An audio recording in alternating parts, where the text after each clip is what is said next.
Hey, welcome back to Encouraging Words for School Counselors, your weekly 5-minute pick-me-up podcast with stories from school counselors around the country. I'm Matt Fleck with Inspire Success. We're in Tennessee this week with school counselor Elishia Basner, who contributed today's story using our easy-to-use online sound booth at inspiresuccess.org/soundbooth. Easy enough?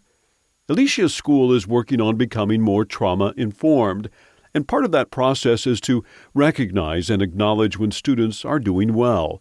The idea came, in part, from the free socio-emotional learning resources from the NED Show and its Upstander Award. Elishia has found that catching students doing good, so to speak, and recognizing them for it can have a substantial positive impact. One of the things that I observed recently was while walking on the playground, I saw two students who were engaged in a conversation with a few other peers who were making fun of a different student who'd fallen and hurt himself. And they were standing up for him. And I was so proud of them that I gave them the Upstander Award for their kind behavior.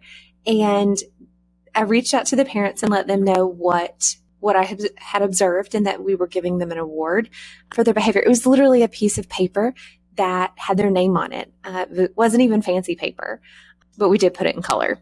So we are fancy there, I guess. And this is the response from one of the students' mothers. She says, "You have brought me to tears. This year has been so hard. I'm so thankful for this email. As a parent, I always wonder if she listens to what I try and teach her." And then she goes on to tell me about some difficulties that the family has had. And she says, "This is just a little reminder that she is going to be just fine. Thanks so much. It's truly encouraging." And she is a survivor. The takeaway from this experience for Elishia was, why must schools have the reputation of communicating with parents only when there is bad news to share? Part of that communication means that when I am doing a lesson for students and I'm presenting to a particular grade level, I will reach out to the families as well. And I say families, I'm not saying parents, I'm saying families because I want to be inclusive. Not everyone's living with their mother and their father. Everyone's different. And I want to be inclusive. And so I'll reach out to the families after each lesson and I will tell them what we've worked on. And I will also give them ways that they can support that concept at home as well. The response to this has been phenomenal.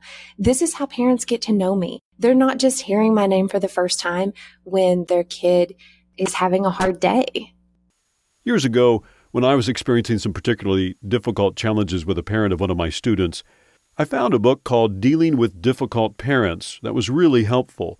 And I remember what struck me most in that book was an entire section on how to be proactive by building credibility with parents through positive communication before a situation happens in which you have to share not so good news.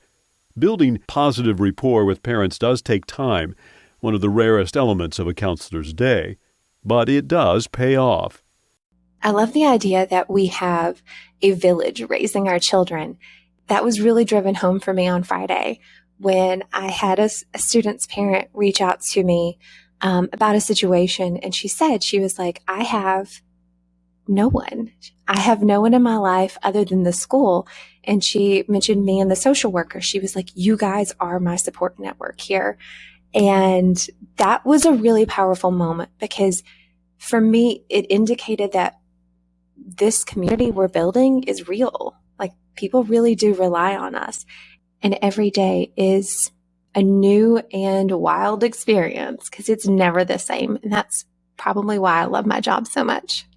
Over the years, I've realized that many parents bring emotional scars from their own school experiences with them when they come to school to advocate for their own child. And sometimes they project that anger on us simply because we're available or we listen and we're overall cool people. When that happens, about all you can do is listen and nod and be empathetic. And then later, when they're not directly in your face, don't forget to send positive messages home about the good things their child is doing.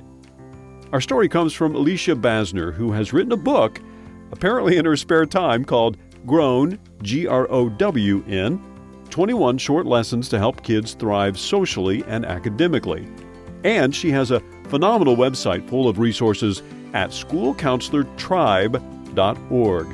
I listened to one of her virtual calming space YouTube links all day today and loved it. You can find a link to Elishia's website on our website, inspiresuccess.org/podcast, where you can also listen to past podcast stories from other school counselors and record your own story for everyone to hear by clicking on our virtual sound booth link. Again, inspiresuccess.org/podcast. Thanks for listening.